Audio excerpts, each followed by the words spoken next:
तो दोस्तों ACIO exam की डेट ऑलमोस्ट फाइनल हो चुकी है।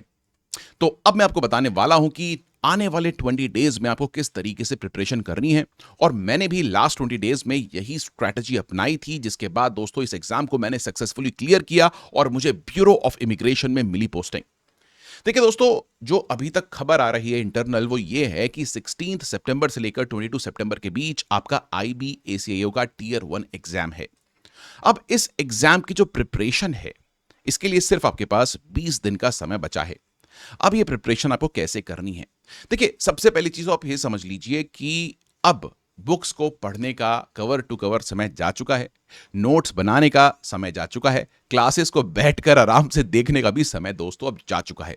अगर आप ये सब करने का प्लान कर रहे हो नेक्स्ट 20 दिनों में, तो मेरी ये गारंटी है कि आपका सिलेक्शन नहीं होने वाला है। दोस्तों, आपकी अब स्ट्रैटेजी को बिल्कुल आपको बदलना पड़ेगा लास्ट 20 डेज में। और सबसे पहला काम जो आपको करना है वो है डेली मॉक टेस्ट देना।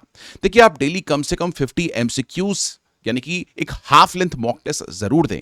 और जब आप ये मॉक टेस्ट दे रहे हैं, तो आप सबसे पहले ये याद रखें कि आपको पांचों सेक्शंस इसमें डालने हैं। जैसे कि 10 क्वेश्चंस आप कीजिए रीजनिंग के, 10 क्वेश्चन क्वांट के, 10 क्वेश्चन GS के, 10 क्वेश्चन करंट अफेयर्स के और 10 क्वेश्चंस इंग्लिश के।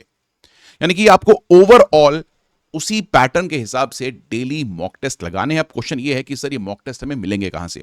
देखिए, मैंने आप लोगों के लिए सिर्फ 999, जी हां, 999 रुपए का कोर्स करवा दिया है, जिसमें आपको क्लासेस तो मिलेंगी ही मिलेंगी दोस्तों, इसके साथ साथ आपको इसमें मॉक टेस्ट भी मिल जाएंगे। लेकिन इससे इंपॉर्टेंट यह है दोस्तों, इस बैच में आपको 10 क्लासेस के अंदर, 10 क्लासों के अंदर पूरा का पूरा करंट अफेयर्स मिल जाने वाला है।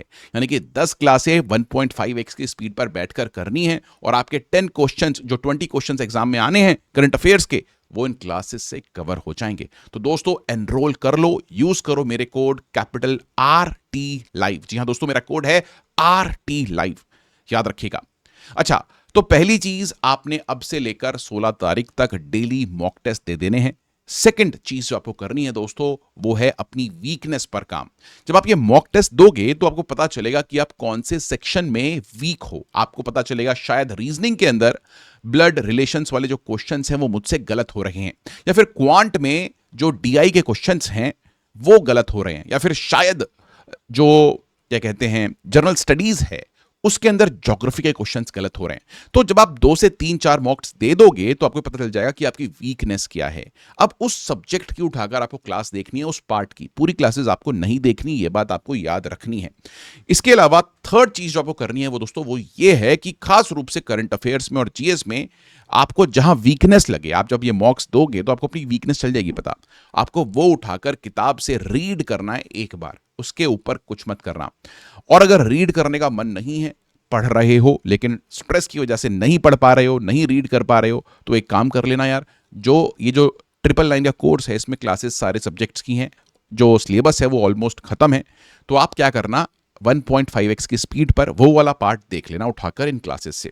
तो दोस्तों, ये 3 स्टेप्स आपको लेकर चलने हैं। देखिए, डेली बेसिस पर एनालाइज करना है चीजों को। और इसके साथ मैं आपको यह भी बता दूं कि अब आपको भी टियर 2 के बारे में सोचना आपको छोड़ देना है, क्योंकि टियर 2 टियर 1 क्लियर करने के बाद आपका होगा।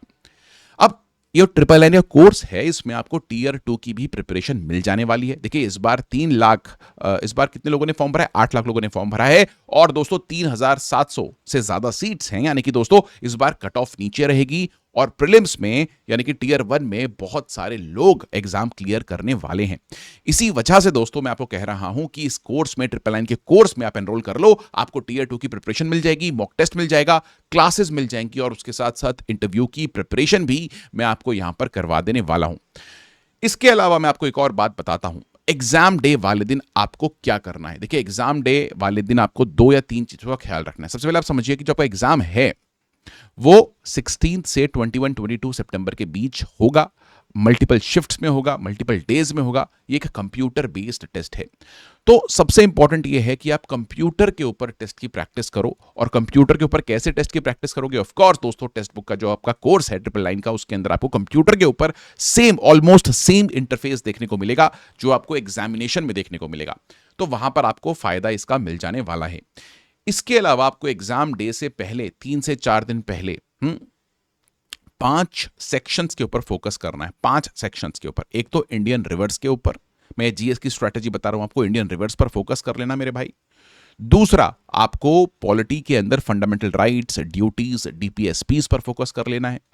हिस्ट्री के अंदर जो पॉलिटिकल हिस्ट्री है, कौन सा राजा कब आया, कौन पहले आया, कौन बाद में आया, कौन सी वॉर किस राजा ने लड़ी, उस पर फोकस कर लेना है।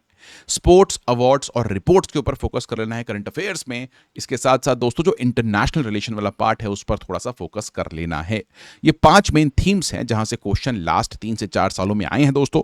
और मैंने भी ये चीज रियलाइज की जब मैंने क्लासेस लिया आप लोगों की, तो मुझे ये बात पता चली कि यहां से एसीआईओ में ज्यादा क्वेश्चंस आ रहे हैं, यानी कि आईबी यहां से ज्यादा क्वेश्चंस पूछ रहा है। तो आपके लिए बेस्ट स्ट्रैटेजी 20 डेज की दोस्तों यही है। I will break it down again कि आप सबसे पहले डेली बेसिस पर अपने टेस्ट देते रहें।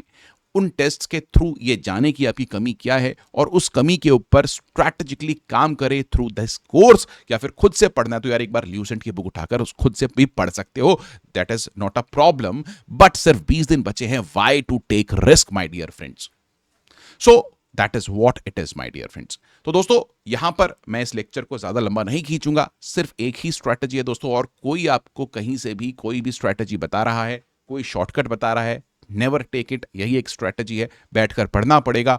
एटलीस्ट दिन के 8 घंटे 9 घंटे का टारगेट लेके चलो कि इतना तो मुझे डेली पढ़ना ही है। आधा घंटा आपको मॉक टेस्ट देने में लगने वाला है और आधा घंटा उसको एनालाइज करने में लगने वाला है। इसके साथ साथ दोस्तों 2 घंटे जो हैं वो 2 अपने जीएस को, 2 घंटे 2 करंट अफेयर्स को, ठीक है, मेरे हिसाब से 1 घंटा 2 इंग्लिश को, में भी 2 घंटे 2 एक दिन रीजनिंग को और एक दिन क्वांट को, ऐसा करो।